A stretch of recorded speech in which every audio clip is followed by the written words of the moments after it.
लोकतांत्रिक व्यवस्था स्थापित हुए 75 साल हो गए, लेकिन अभी भी राजनीतिक दल सत्ता हासिल करने के लिए एक दूसरे को बलि का बकरा बनाते हैं। राहुल गांधी से हमारा कोई व्यक्तिगत ना प्यार है ना नफरत है। राहुल गांधी के साथ जिस तरीके से आनन फानन में कार्रवाई की गई है सरकार द्वारा, वो सरासर गलत है। लोकतांत्रिक मूल्यों का जो हनन है, सत्ता का दुरुपयोग है। और अगर इस तरह से सरनेम लेके कहा जाता है लोगों को कि मोदी सरनेम पे उन्होंने कहा, तो जब लोग भगवानों को कह देते हैं, एक दूसरे के धर्म के ऊपर आलोचना कर देते हैं और एक दूसरे के भगवानों को जो आपत्तिजनक कहते हैं, वो तो जेल नहीं जाते हैं। रही बात जनप्रतिनिधि होने के नाते उनकी सदस्यता जो है खत्म की गई नियमता। इस नियम को अगर लागू किया जाए तो अकबरुद्दीन ओवैसी का भी खत्म होना चाहिए था, राहुल गांधी का भी जो है वो वरुण गांधी का भी होना चाहिए था। इस तरह से अभी ये आपके विधानसभा के जो सदस्य हैं मौर्य साहब, इनका भी होना चाहिए था। इस तरीके से हर सरकार में कहीं ना कहीं ऐसे विधायक, सांसद और जनप्रतिनिधि हैं जो ऊल जलूल बकवास करते हैं, उनको संज्ञान में नहीं लिया जाता है। संज्ञान में ना लेते हुए एक तरफा कार्रवाई की जाती है। और मीडिया की भूमिका लोकतंत्र की स्थापना में बहुत महत्वपूर्ण है। मीडिया को जिस तरीके से एक पक्षीय खबरें दिखाई जा रही है, अब यहाँ जो लोग आए हैं, हो सकता है मैं कह रहा हूं कि वो ये सोच रहे होंगे कि राहुल गांधी के पक्ष में जो है ये हो रही है प्रेस कॉन्फ्रेंस, तो मोदी जी के खिलाफ होगी। हम मोदी जी ही नहीं, हर उस राजनीति के खिलाफ हैं जो लोकतांत्रिक मूल्यों को कुचल कर सत्ता की धनक और भनक जो है दिखाता है। वो कोई भी प्रशासक हो, कोई भी शासन करने वाला हो। और कमों में जितने भी राजनीतिक दलों की सरकारें हैं राज्यों में, वो राज्यों में अपने हिसाब से दमन करते हैं।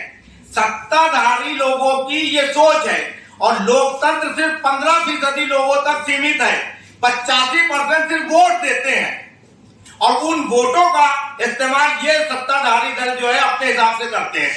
तो हम लोगों ने ये सोचा है कि किसी भी कीमत में इस बार विपक्ष बिखरे ना, क्योंकि विपक्ष जो है बिखर जाता है। कोई ईडी से डर जाता है, कोई सीबीआई से डर जाता है, कोई किसी तरह से डर जाता है। अगर तुम्हें इतना ही डर है तो राजनीति छोड़ो और घर बैठो।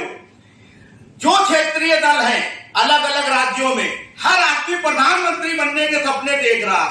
अरे मूर्खता छोड़ो, कोई प्रधानमंत्री नहीं बनेगा इस रणनीति से।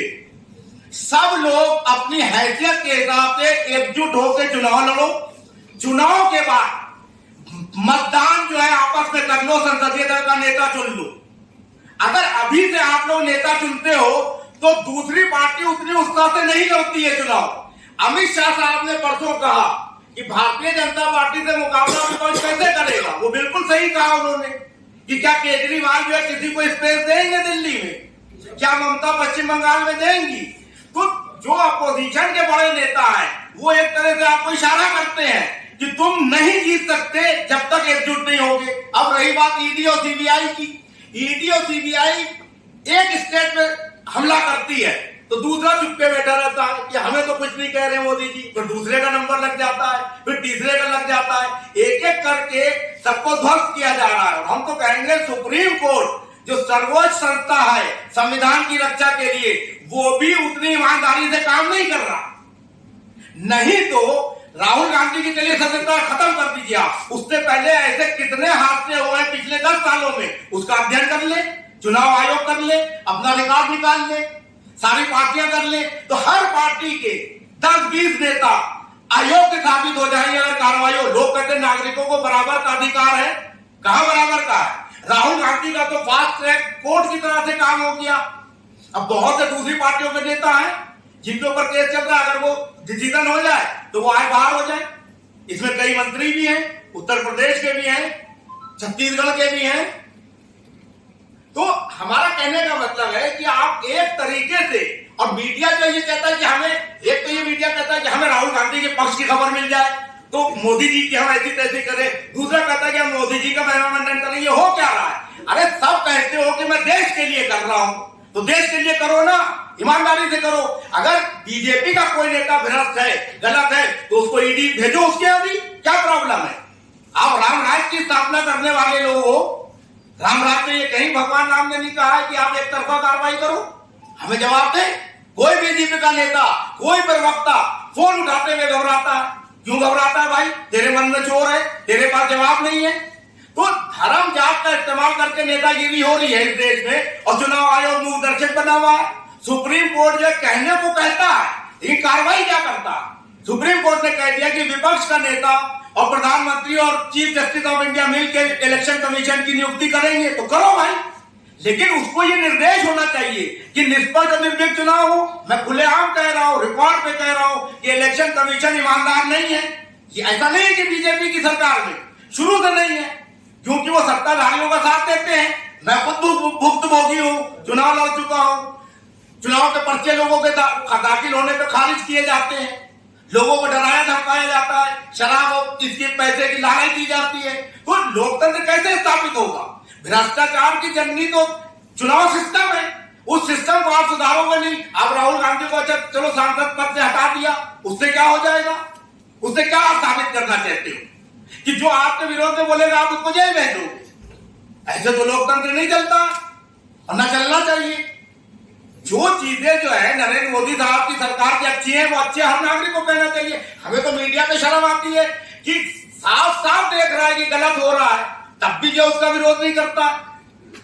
ये चार स्तंभ है, चारों स्तंभ मिलके खेल खेल रहे हैं। मैं तो चारों को कहूंगा खेल खेल रहे। 85% जनता जो परेशान है। नेता की चमचागिरी में लगे हैं मीडिया वाले। जजों को लोग नियुक्ति का लालच देकर डिसीजन करवा रहे हैं। आईएएस ऑफिसर पीसीएस से जो अपने हिसाब से जो है प्रशासनिक धमक दिखा रहे हैं, जनता को परेशान कर रहे हैं। जनता कहां जाए बेचारी? जनता कहां जाएगी अपनी शिकायत लेके? पुलिस वालों के पास जाए, आदमी सुनता नहीं है। अगर इतनी त्वरित गति से सारी पुलिस और इनकी एजेंसियां काम कर रही हैं, तो मैं एक सलाह दे रहा हूं प्रधानमंत्री जी को कि 10 सालों में जितने आईएएस आईपीएस हैं, जितने एमपी एमएलए हैं, निगम पार्षद हैं, मेयर हैं, उन सबके ईडी भेजो ना, अपॉइंटमेंट कर दो। बहुत बेरोजगार है, सबकी जांच करो, दूध का दूध और पानी का पानी लाओ। उसमें कम से कम अगर 1000 लोगों को आप पकड़ो तो 100 आदमी तो बीजेपी के भी होना चाहिए कि वो पाक साफ है। मैं कितने नाम बता सकता हूं बीजेपी के सांसदों के जो उद्योगपति हैं, बड़े बड़े कॉलेज चल रहे हैं, मेडिकल कॉलेज है, अस्पताल है। कहां से आ गया तुम्हारे पास इतना पैसा? जांच करो। तुम कहते हो ईडी को बताना पड़ता है कि पैसा कहां से आया, तो एक नोटिस भेज दो ना टाइप करके सबको, 5000 लोगों को, कि बताओ कहां से ये आया। इसका मतलब पिक चूज करोगे तुम। हमें अडानी वडानी से कुछ नहीं लेना। अडानी को दे दिया, राहुल गांधी या कोई दूसरा प्रधानमंत्री बनेगा, खत्म कर दे उसको, राष्ट्रीयकरण कर दे। रेलवे भेज दिया, भेज देने दो। जहाज भेज दिया, भेज देने दो। तुम जनता के बीच में जनता के मुद्दे लेके जाओ। मैं विपक्ष को कह रहा हूं, जनता के बीच में जाओ, जनता को जीतो, उसका दिल जीतो, और ये घोषणा करो कि मोदी जी 2 करोड़ रोजगार नहीं दे पाए। हम सत्ता में आते ही सारा जो निजीकरण हुआ है उसका सरकारीकरण करेंगे। इसमें क्या प्रॉब्लम है? इसमें कोई प्रॉब्लम है? हम करेंगे और सबको रोजगार देंगे। अब आ जाइए मीडिया पे। मीडिया पे आप जैसे लोग रात दिन मेहनत करते हो।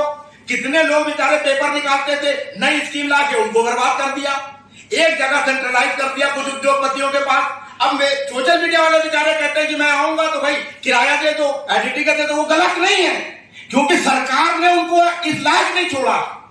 बड़े घरानों को दे दिया कि जो भोगू हम कहें वो बचाते रहो दिन भर।